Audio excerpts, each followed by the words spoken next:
जय श्री राम। सभी मित्रों को मेरे YouTube चैनल में स्वागत है। मित्रों, जैसा कि आपको पता है कि रुद्राक्ष की सीरीज चल रही है अभी। सबसे पहले पिछले वीडियो में मैंने आपको बताया कि रुद्राक्ष के बारे में ब्रीफ इंट्रोडक्शन दिया, छोटा सा इंट्रोडक्शन दिया कि रुद्राक्ष क्या है, रुद्राक्ष की क्या इंपॉर्टेंस है और रुद्राक्ष क्यों पहना जाता है। आज हम बात करेंगे एक मुखी रुद्राक्ष की। एक मुखी रुद्राक्ष क्या होता है, कब पहना जाता है, क्यों पहना जाता है, किसके लिए पहना जाता है, मतलब एक मुखी रुद्राक्ष की संपूर्ण जानकारी इस वीडियो के माध्यम से दूंगा। अंत तक बने रहें और अच्छा लगे तो लाइक शेयर कमेंट के साथ सब्सक्राइब करना ना भूलें। मित्रों, जैसा कि आपने YouTube पे बहुत वीडियो देखे होंगे कि रुद्राक्ष क्या है, एक मुखी रुद्राक्ष, 5 मुखी रुद्राक्ष, 10 मुखी, 12 मुखी, 15 मुखी रुद्राक्ष के बारे में काफ़ी भ्रांतियां भी है और काफ़ी अच्छी चीज़ें भी है। तो मैं आज सबका मिला के एक निचोड़ आपको बताने की कोशिश करता हूं इस वीडियो के माध्यम से कि एक मुखी रुद्राक्ष की अपन बात कर रहे हैं। ठीक है मित्रों, तो एक मुखी रुद्राक्ष सबसे पहले भगवान शिव के आंसुओं से, नेत्र के आंसुओं से, जल से निकला हुआ एक सबसे पहला रुद्राक्ष है। ये तो सत्य है ही है कि रुद्राक्ष शिव की आंखों से, आंसुओं से निकला हुआ है और जमीन पे, फर्श पे गिरा तो वो एक वृक्ष बन गया, बीज बन गया। और उस बीज का, रुद्राक्ष एक बीज है, वो जब पौधों से बड़ा होके बनता है, अब उसको कटिंग करने पे जो जो निकलता है उस हिसाब से रुद्राक्ष होता है। तो एक मुखी रुद्राक्ष साक्षात शिव का रुद्राक्ष है और उसको जो अपन ज्योतिष के माध्यम से बात करें तो सूर्य का ग्रह जो होता है, सूर्य ग्रह उसको गवर्न करता है, मतलब उस ग्रह का आधिपत्य ग्रह है सूर्य।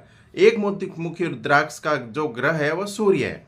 तो इसका मतलब हम कह सकते हैं कि यदि किसी ज्योतिष के हिसाब से बात करें तो यदि किसी की कुंडली में सूर्य खराब है, नेगेटिव है, नीच का है, अस्त है, मारक है या राहु से युक्त है, किसी भी कंडीशन में सूर्य की स्थिति अच्छी नहीं है तो हम रुद्राक्ष धारण करने की सलाह देते हैं। ठीक है मित्रों, क्योंकि जब ग्रह अस्त होता है, मारक होता है, नीच का होता है, उस समय रत्न का सलाह नहीं दी जाती है, योग कारक ग्रह की रत्न की सलाह दी जाती है। तो अगर नीच का ग्रह है और उसको अच्छा करना है, नीच के ग्रह को दान करने पे वो शांत हो जाता है, उसका बल कम हो जाता है, नीचता कम हो जाती है। लेकिन इस नीचता को समाप्त करके अच्छा बनाना उस ग्रह को, तो उसके लिए हम रुद्राक्ष धारण करने की सलाह देते हैं। तो एक मुखी रुद्राक्ष जो है मित्रों, वो सूर्य ग्रह से संबंध रखता है। उस रुद्राक्ष पे सूर्य का आधिपत्य है और यदि सूर्य कमजोर हैं तो उससे क्या होगा कि आपके कॉन्फिडेंस में कमी रहेगी, सरकारी कामकाज में विलंब होगा, पिता से संबंध खराब रहेंगे, हड्डियां कमजोर हो जाएगी, पैरों में समस्या रहेगी, ब्लड प्रेशर और डायबिटीज जैसी समस्याएं हो सकती है, रक्तचाप का भी समस्या हो सकती है। मतलब सूर्य ग्रहों का राजा है तो कुंडली में सूर्य का अच्छा होना बहुत जरूरी है। तो इन सभी समस्याओं का यदि आपकी कुंडली में हो रही है तो आप सूर्य का रत्न माणिक धारण नहीं करें, आप एक मुखी रुद्राक्ष धारण कर सकते हैं, वो अच्छा रहेगा, आपके लिए सूट होगा। और ये भी नहीं कह सकते कि वो रुद्राक्ष आपकी कोई भी नेगेटिविटी क्रिएट करेगा। वो कभी भी, रुद्राक्ष कभी भी आपको बुरे फल नहीं देगा, हमेशा अच्छे ही फल देगा, चाहे आप कोई भी मुखी रुद्राक्ष पहने। ठीक है मित्रों, तो सबसे पहले तो मैंने आपको बताया कि एक मुखी रुद्राक्ष क्यों पहना जाता है। अब बात करते हैं ओरिजिनलिटी की। तो प्राय ये देखा गया है कि 2 प्रकार के एक मुखी रुद्राक्ष हैं। एक तो काजू के शेप में, जैसा कि आप चित्र में देख पा रहे हैं, एक तो अर्ध चंद्रमा का, जिसे काजू एक मुखी रुद्राक्ष कहा जाता है, और एक आता है गोल। ये 2 प्रकार के एक मुखी अभी आपको पहचान करने वाला है, वहीं से आप खरीदें जहां आप समझ सकें, या उचित परामर्श से ही खरीदें, क्योंकि डुप्लीकेसी बहुत ज़्यादा है रुद्राक्ष में। इसलिए आप सोच समझ के सर्टिफाइड वाला ही खरीदें ताकि आपको उसके बारे में कोई भ्रांति नहीं हो। मेरे नंबर भी डिस्प्ले हो रहे हैं, यदि आपको मेरे थ्रू मंगवाना है तो आप ऑर्डर कर सकते हैं, आपको सर्टिफाइड रुद्राक्ष मिलेगा। कोई भी तरह का रुद्राक्ष हो या स्टोन हो या रिंग हो, ये मैं आपको बता चुका हूँ, सर्टिफाइड ही मिलता है मेरे यहाँ थ्रू, जो भी मिलता है। तो एक मुखी रुद्राक्ष की पहचान कैसे करें मित्रों? तो अभी कोई कहता है कि जो पानी में डूब जाता है, कोई कहता है जो सिक्के के एक सिक्के को परखते वो घूम जाता है। ये सब भ्रांतियां मित्रों, क्योंकि ये लकड़ी तो है नहीं, ये एक बीज है, ये लकड़ी नहीं है, ये एक बीज है। तो बीज तो रुद्राक्ष तो पानी में डालते ही डूब जाएगा, 99.9% तो डूब ही जाता है। तो अगर इसको ओरिजिनलिटी की पहचान करनी तो सबसे बड़ा तरीका यही है, एक सर्टिफाइड ही आप खरीदें, लैब टेस्टेड से एक्सरे करा के ही सर्टिफाइड खरीदें। ठीक है मित्रों, ये ओरिजिनलिटी की बात हो गई। अब इसको धारण कैसे करना चाहिए, तो शुद्धता के लिए आप इसको पंचोपचार पूजा करके इसको धारण करें तो ज़्यादा अच्छा रहेगा। एक मुखी रुद्राक्ष को पंचोपचार पूजा में क्या होता है, सबसे पहले आप पात्र में गंगा जल से साफ करें, फिर उसको पंचामृत से साफ करें, जिसमें दूध, दही, घी, शक्कर और मध होता है, उसको पंचामृत से साफ करें, धूप दीप जलाएं, नैवेद्य लगाएं और आरती करें। ओम जय शिव ओमकारा की आरती करें। इससे क्या होगा, उसमें शक्ति आ जाएगी।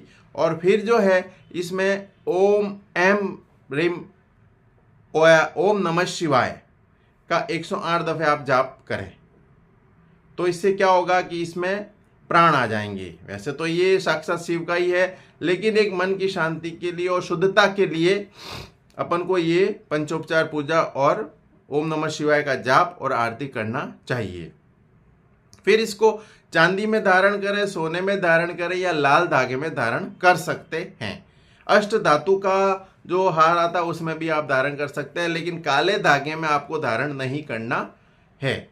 ठीक है मित्रों, अब आप बात आती है कि किस दिन धारण करें, तो शुक्ल पक्ष के प्रथम सोमवार को या मासिक शिवरात्रि को या प्रदोषवत को या रवि पुष्य आता है, क्योंकि ये सूर्य ग्रहण करता है इस रत्न को, तो रवि पुष्य बहुत अच्छा दिन रहता है, या रविवार को शुक्ल पक्ष के। इन दिनों में अच्छे चौगड़िया देख के, चौगड़िया का भी मैं आप बनाऊंगा, आपको बताऊंगा कैसे चौगड़िया देखते हैं। तो सोमवार का जो अमृत चौगड़िया है वो मैं आपको दे दूंगा कि इस समय आप पहने एक मुखी रुद्राक्ष। तो सोमवार का जो अमृत चौगड़िया है उस समय आपको धारण करना चाहिए। ठीक है मित्रों, कौन धारण करे, जिसका सूर्य कमजोर हो। ये तो ज्योतिष के हिसाब से बात कर रहे हैं, लेकिन अगर आप कुंडली नहीं है आपके पास, आप दिखाना नहीं चाहते, आप इस चक्कर में नहीं पड़ना चाहते और आपको एक मुखी रुद्राक्ष पहनना है, आपकी इच्छा है, तो आप पहन सकते हैं। रुद्राक्ष में कोई भी समस्या नहीं आती है, आप धारण कर सकते हैं। एक मुखी रुद्राक्ष मन को शांति देगा, कॉन्फिडेंस में वृद्धि करेगा, क्योंकि सुबह सूर्य गमन करता है, इसलिए सूर्य का आप पहन सकते हैं। यदि सूर्य आपकी कुंडली में नीच का होगा तो भी अच्छे परिणाम देगा, और उच्च का होगा तो ऑटोमेटिकली ज़्यादा ही अच्छे परिणाम देगा। तो रुद्राक्ष धारण करने में कोई प्रकार की बुराई नहीं, कोई प्रकार की समस्या नहीं, कोई प्रकार का वहम नहीं होना चाहिए, क्योंकि साक्षात शिव का है। शिव कभी आपको समस्याएं नहीं देंगे, ये आप मान के चलो। तो मित्रों, मन जो है, मन में आपके जो रुद्राक्ष धारण करने की इच्छा हुई तो आपको धारण कर लेना चाहिए, चाहे एक मुखी हो, 5 मुखी हो, 10 मुखी हो, आपको नुकसान वाली कोई बात नहीं है। हाँ, स्पेशली अगर कुंडली दिखा के ही आप काम करें तो आपको एक मुखी रुद्राक्ष धारण करना चाहिए। क्यों? क्योंकि वो सूर्य कमजोर है, तो आपको एक मुखी रुद्राक्ष धारण करना चाहिए प्राण प्रतिष्ठा करके। और अगर आपके पास आस पड़ोस में ज्योतिष नहीं है, पंडित जी नहीं है, और आप इन चक्रों में नहीं पढ़ना चाहते ज्योतिष की, तो आप रुद्राक्ष, एक मुखी रुद्राक्ष धारण कर सकते हैं, कोई प्रकार की समस्या नहीं है। लेकिन लैब सर्टिफाइड ही हो, क्योंकि बहुत महंगे रुद्राक्ष आते हैं। एक मुखी रुद्राक्ष बहुत ही दुर्लभ और महंगे रुद्राक्ष हैं, इसलिए सर्टिफाइड ही लें आप, लैब सर्टिफाइड ही लें, एक्सरे करा के ही लें। ठीक है मित्रों, तो ये रहा एक मुखी रुद्राक्ष के बारे में संपूर्ण जानकारी। मुझे उम्मीद है कि आपको वीडियो पसंद आया होगा।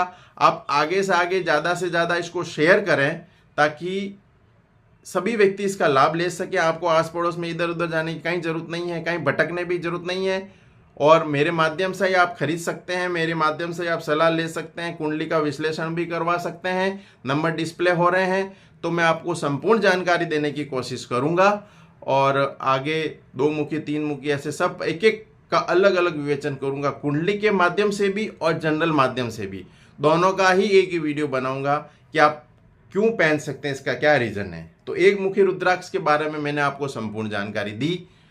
आगे से आगे शेयर करें, अच्छा लगे तो लाइक, शेयर, कमेंट के साथ सब्सक्राइब करना ना भूलें।